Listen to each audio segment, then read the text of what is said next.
Okay, thank you very much for the invitation to come and talk to you. If truth be told, I'm a bit fourth choice, I think. We were looking for someone to come and talk about widening access to medical school, and we went round to various people involved in admissions and involved in widening access, and for various reasons they're not able to be here today. Principal reason for one of that is that there's a big undergraduate open day taking place at the medical school and on main campus at the moment. So I'm here to talk about, although these slides are Lincoln Medical School, I don't think it's any harm for us to get the brand out there a little bit. I'm talking about the University of Nottingham and its approach to widening access to medical school.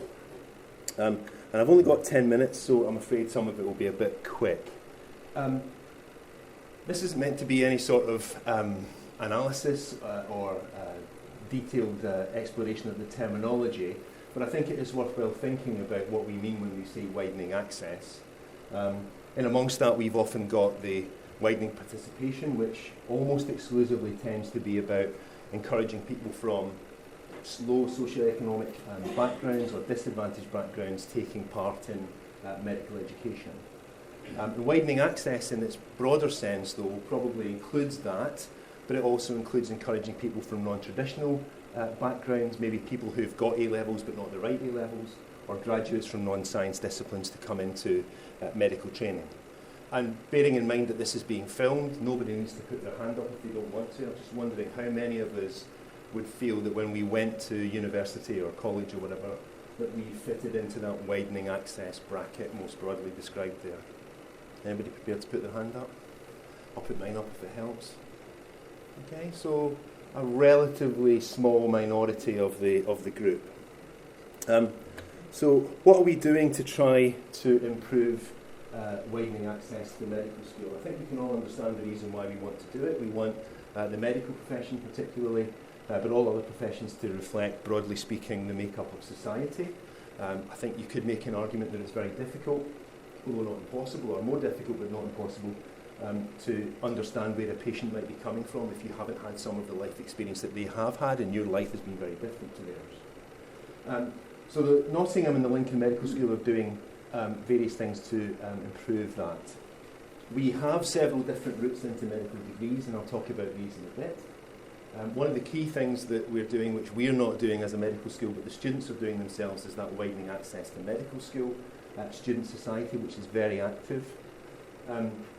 Recently we've taken on 3 widening participation champions, one for each of these 3 counties in the East Midlands across the Nottingham and the Lincoln Medical Schools. And we're doing a large number of outreach activities in target schools. We're doing insight days within and out with the university.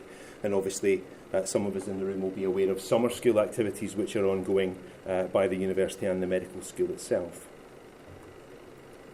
At this point, it's worthwhile me, again, doing a little bit more advertising. So we've now got 5 routes into medical degrees at Nottingham. We've got 2 programmes, one in Nottingham, one in Lincoln, which is our standard 5-year BMBS degree with an integrated DMSI, which you'll all be aware of. A new thing there is that we're going to, for the first time, be offering contextualised offers for widening participation applicants from 2020 entry, so reducing that 3 A's down to 2 A's and a B for a population of WP applicants. We have the 6-year programmes, which are specifically only open to widening participation applicants, and there are significantly lower entry requirements there, although they still have to do the same types of A-levels as those coming into the 5-year programme. And we've obviously, for a good number of years now, had our 4-year graduate entry BMBS programme, accepting applications from people from all sorts of honours degrees. The previous speaker is one of those GEM graduates. You all know about A100, you might not know about A10L. So this is the 5-year BMBS degree with an integrated BMed-Sci. For next September's entry, there are approximately 260 places in Nottingham, and there'll be around 65 places in Lincoln. There are high minimum academic requirements for that, both GCSE and A-level. And the 3 A's offered at A-level has to include currently an A in chemistry and biology. The third subject can be any subject with a few exceptions, such as critical thinking and global perspectives and things like that. The widening participation element of the programmes really mostly comes from these 6-year programmes which you may or may not be aware of. It's been running in Derby for about 7 years now, but for 2020 entry there will be approximately 27 places in Derby, Nottingham. They'll start in Derby, then they move to Nottingham, and 15 places in Lincoln. And these accept applications only from those people who can meet specific widening participation criteria. That can often be postcode. It can be that they've spent a minimum of 3 months in care. It could be that they have refugee status. But they have to come from state schools in order to meet that WP flag. You have significantly lower GCSE requirements, and the minimum requirement, or the requirement which is put on the offer letter, is BBC at A-level, with Bs in biology and chemistry, so significantly lower than for the 5-year programme. Excuse me. A101, I'm still surprised sometimes when I go around and people haven't met a GEM student, or they haven't met somebody who's grown up to being a GEM student maybe in some cases. So 4-year graduate entry programme. For 2020 entry, it's undergoing an expansion up to from about 90 to 118 places. And those of you who do know it will know that the students spent the first 18 months doing a different curriculum in Derby and then mixing with their BMed-Sci compatriots and continuing their clinical training. The key thing about this, which means that it's widening access rather than, or maybe possibly in addition to widening participation, is that it accepts applications from graduates with an honours degree in any discipline, and currently still they will still accept applications for candidates with a minimum of a 2-2 honours degree.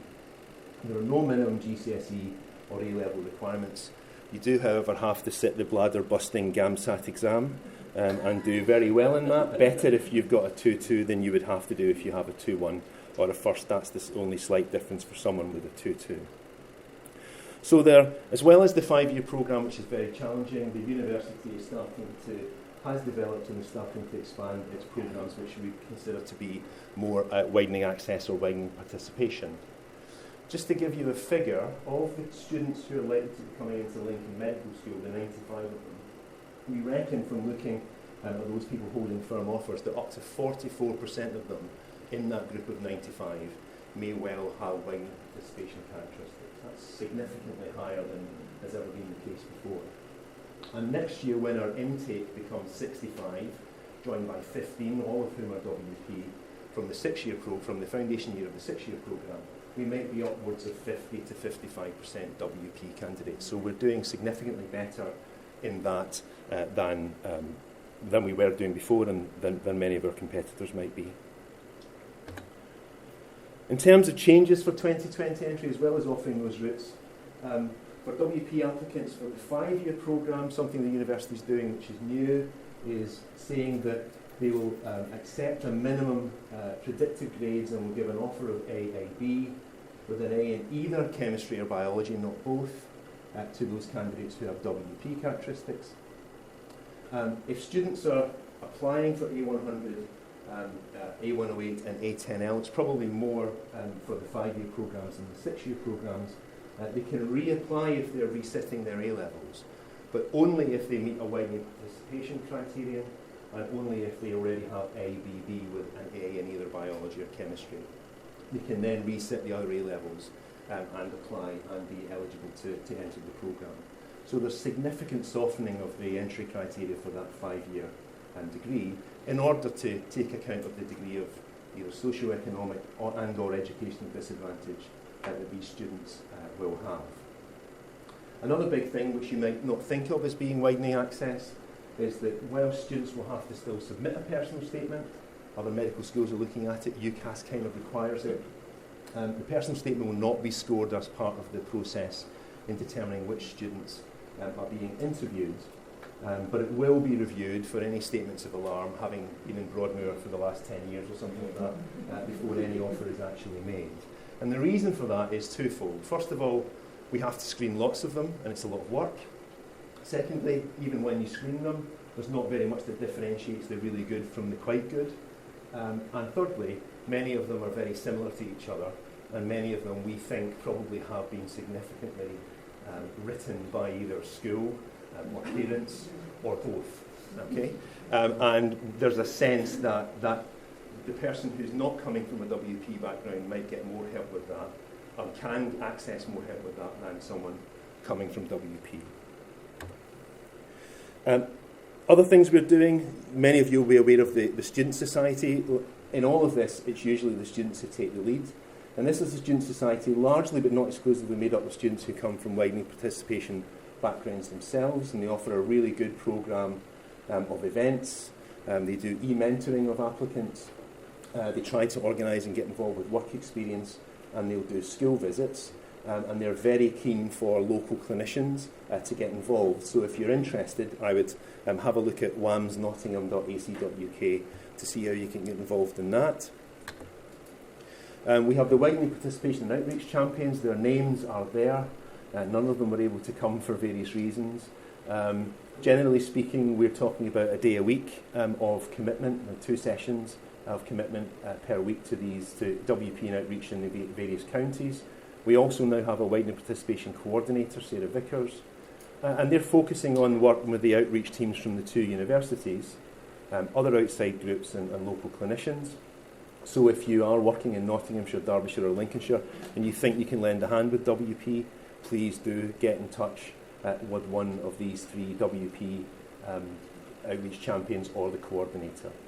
Each of them, as well as doing this, also have some strategic aims. One of them, particularly Mandy, is looking at training for participating clinicians, and David is focusing very much on the process of developing scholarships for the Lincoln Foundation year students. So lots of opportunities for you to get involved there if you so wish.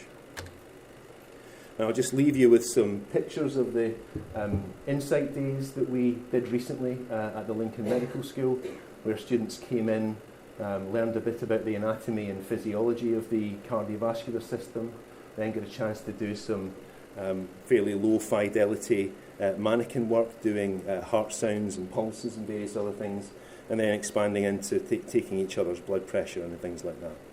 So giving them an insight into what the curriculum might be like in a week where the focus might be respiratory and cardiovascular. Any questions?